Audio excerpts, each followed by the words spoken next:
Diabetes mellitus. Definisi diabetes mellitus adalah gangguan metabolisme yang secara genetik dan klinis termasuk heterogen dengan manifestasi berupa hilangnya toleransi karbohidrat. Jika telah berkembang penuh secara klinis, maka diabetes mellitus ditandai dengan hiperglikemia puasa dan postprandial aterosklerosis dan penyakit vaskuler mikroangiopat. Diabetes mellitus tipe 2 merupakan penyakit hiperglikemi akibat insensitivitas terhadap sel insulin. Kadar insulin mungkin sedikit menurun atau berada dalam rentang normal. Karena insulin tetap dihasilkan oleh sel-sel beta pankreas, maka diabetes mellitus tipe 2 atau gangguan fungsi insulin resistensi insulin. Prevalensi diabetes mellitus tipe 2. Kejadian DM tipe 2 pada wanita lebih tinggi daripada laki-laki. Wanita lebih beresiko tinggi mengidap diabetes karena wanita secara fisik memiliki peluang peningkatan indeks massa tubuh yang lebih besar. Patogenesis. Diabetes mellitus merupakan penyakit yang disebabkan oleh adanya kekurangan insulin secara relatif maupun absolut. Defisiensi insulin dapat terjadi melalui 3 jalan, yaitu A. Rusaknya sel-sel B pankreas karena pengaruh dari luar. B. Desensitasi atau penurunan reseptor glukosa pada kelenjar pankreas. C. Desensitasi atau kerusakan reseptor insulin di jaringan perifer. Patofisiologi. Dalam patofisiologi DM tipe 2 terdapat keadaan yang berperan, yaitu 1. Resisten insulin. 2. Disfungsi sel B pankreas. Faktor resiko. Peningkatan jumlah penderita DM yang sebagian besar DM tipe 2 berkaitan dengan beberapa faktor resiko, yaitu yang dapat diubah, faktor resiko tidak dapat diubah, dan faktor lain. Faktor resiko. 1. Obesitas atau kegemukan. Terdapat korelasi bermakna antara obesitas dengan kadar glukosa darah. Pada derajat kegemukan dengan IMT lebih dari 23 dapat menyebabkan peningkatan kadar glukosa darah menjadi 200 mg. 2. Hipertensi. Peningkatan tekanan darah pada hipertensi berhubungan erat dengan tidak tepatnya penyimpanan garam dan air atau meningkatnya tekanan dari dalam sirkulasi pada pembuluh darah perifer. 3. Riwayat keluarga. Diabetes mellitus. Seorang penderita diabetes mellitus juga mempunyai gen diabetes. Dislipidemia adalah keadaan ditandai dengan adanya kenaikan kadar lemak trigliserid lebih dari 250 mg/dl. Terdapat hubungan antara kenaikan plasma insulin dengan rendahnya HDL kurang dari 35 mg/dl, sering terdapat pada pasien diabetes. Kelima, umur. Berdasarkan penelitian, usia terbanyak terkena diabetes mellitus adalah lebih dari 45 tahun. Keenam, riwayat persalinan. Riwayat abortus berulang, melahirkan bayi cacat, atau berat badan lebih dari 4.000 gram.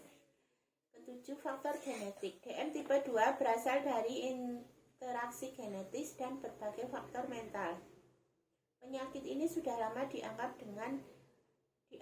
berhubungan dengan agregasi familial. Alkohol dan rokok. Alkohol dan rokok juga berperan dalam peningkatan DM tipe 2.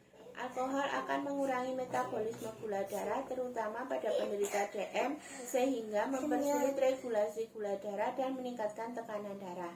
Seseorang akan meningkat tekanan darah apabila mengkonsumsi alkohol yang berlebihan.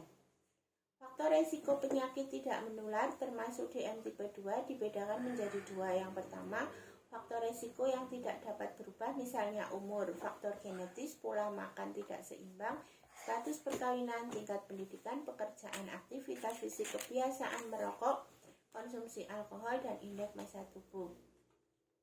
Gejala klinis diabetes mellitus dibedakan menjadi 2, yaitu akut dan kronik. Gejala akut meliputi polifagi atau banyak makan, polidipsi banyak minum, poliuri banyak kencing atau sering kencing di malam hari.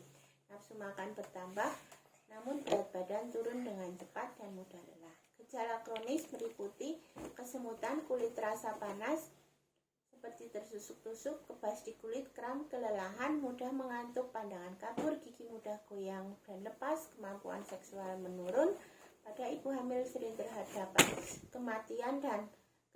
kematian janin dalam kandungan atau bayi lahir dengan berat badan lebih dari 4.000 gram.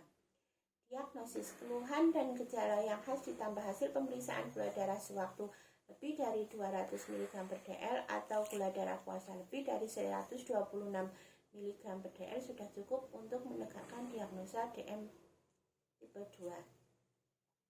Untuk diagnosa DM dan gangguan toleransi glukosa lainnya, diperiksa glukosa darah 2 jam setelah bebas gula.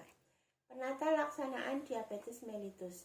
Prinsip penata laksanaan diabetes mellitus secara umum ada 5 sesuai konsensus pengelolaan DM di Indonesia tahun 2006. Adalah untuk meningkatkan kualitas hidup pasien DM. Tujuan penata laksanaan jangka pendek, hilangnya keluhan tanda DM, mempertahankan rasa nyaman, dan tercapainya target pengendalian glukosa darah. Jangka panjang, tercegah dan terhambatnya progresivitas penyulit mikroangiopati, makroangiopati, dan neuropati. Tujuan akhir pengelolaan adalah turunnya morbiditas dan mortalitas DM.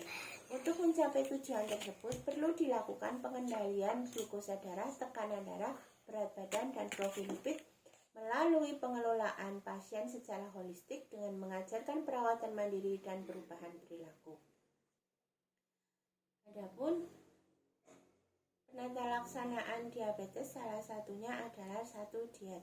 Prinsip pengaturan makan pada penyandang diabetes hampir sama dengan anjuran makan pada masyarakat umum, yaitu makan makanan seimbang dan sesuai dengan kebutuhan kalori dan zat gizi masing-masing individu. Kedua, exercise atau latihan fisik. Dianjurkan latihan fisik 3-4 kali seminggu selama kurang lebih 30 menit. Pendidikan kesehatan sangat penting dalam pengelolaan.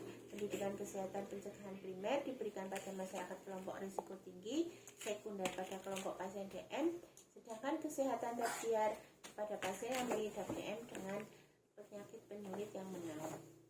Keempat, obat oral hipoglikemik. Insulin jika pasien telah melakukan pengaturan makan dan latihan fisik tetapi tidak berhasil mengendalikan kadar glukosa darah, maka dipertimbangkan pemakaian obat hipoglikemik. Obat-obat diabetes mellitus. Pertama, antidiabetik oral. Penata laksanaan pasien DM dilakukan dengan menormalkan kadar glukosa darah dan mencegah komplikasi. Lebih khusus lagi dengan menghilangkan gejala, optimalisasi parameter metabolik, dan mengontrol berat badan. Bagi pasien DM tipe 1, penggunaan insulin adalah terapi utama. Indikasi antidiabetik oral ditujukan untuk penanganan DM tipe 2 ringan sampai yang gagal dikendalikan dengan pengaturan asupan energi dan karbohidrat serta olahraga. Yang kedua, insulin. Insulin merupakan protein kecil dengan berat molekul 5.808 pada manusia. Insulin mengandung 51 asam amino yang tersusun dalam 2 rantai yang dihubungkan dengan jembatan disulfid. Terdapat perbedaan asam amino kedua rantai tersebut. Untuk pasien yang tidak terkontrol dengan diet atau pemberian hipoglikemik oral, kombinasi insulin dan obat-obatan lain sangat efektif. Insulin kadangkala dijadikan pilihan sementara, misal selama kehamilan. Insulin merupakan hormon yang mempengaruhi metabolisme karbohidrat maupun metabolisme protein dan lemak. Fungsi insulin antara lain menaikkan pengambilan glukosa ke sel-sel sebagian besar jaringan, menaikkan penguraian glukosa secara oksidatif, menaikkan pembentukan glikogen dalam hati dan otot, serta mencegah penguraian glikogen, menstimulasi pembentukan protein dan lemak, dan glukosa. Komplikasi diabetes mellitus. Diabetes yang tidak terkontrol baik akan mengakibatkan komplikasi kronis dan akut. Menurut Perkeni, komplikasi DM dibagi menjadi 2 kategori. Komplikasi akut meliputi hipoglikemi adalah jika kadar glukosa darah di bawah normal, kurang dari 50 mg per dl. Kadar glukosa darah yang terlalu rendah menyebabkan sel-sel otak tidak dapat bekerja, pasokan energi sehingga tidak berfungsi, bahkan dapat mengalami kerusakan. Yang kedua, hiperglikemi. Hiperglikemi adalah kadar gula meningkat secara tiba-tiba, dapat berkembang menjadi keadaan metabolisme berbahaya antara lain ketoasidosis diabetik, koma hiperosmolar non-ketotik, kemolaktoasidosis. Komplikasi kronik yaitu komplikasi makrovaskuler, Komplikasi makrovaskuler yang umum berkembang pada penderita DM adalah trombosit otak, penyakit jantung koroner, ganggar jantung kongestif, dan stroke.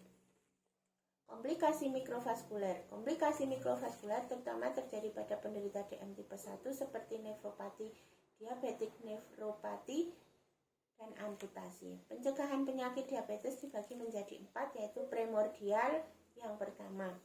Pencegahan primordial upaya memberikan kondisi pada masyarakat yang memungkinkan penyakit tidak dapat dukungan dari kebiasaan, gaya hidup, dan faktor risiko lainnya.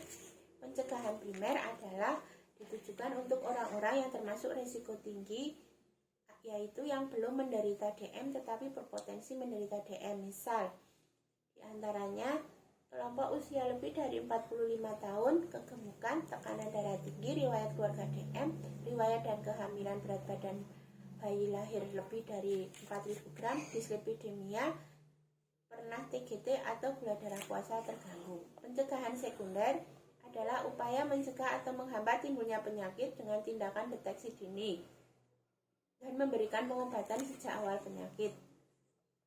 Dalam pengelolaan pasien DM sejak awal harus diwaspadai dan sedapat mungkin dicegah dengan kemungkinan terjadinya penyulit menaun. Pilar utama pengelolaan DM meliputi A. Penyuluhan, B. Perencanaan, C. Latihan jasmani, D. Obat berkhasiat. Ketiga, pencegahan tersier. Pencegahan tersier adalah upaya mencegah terjadinya kecacatan lebih lanjut dan merehabilitasi pasien sedini mungkin. Sebelum kecacatan tersebut menetap, pelayanan kesehatan yang holistik dan integrasi antar disiplin terkait sangat diperlukan, terutama di rumah sakit rujukan. Misal, para ahli sesama disiplin ilmu seperti ahli penyakit jantung, mata, rehabilitasi medis, gizi, dan lain-lain. Sekian, terima kasih.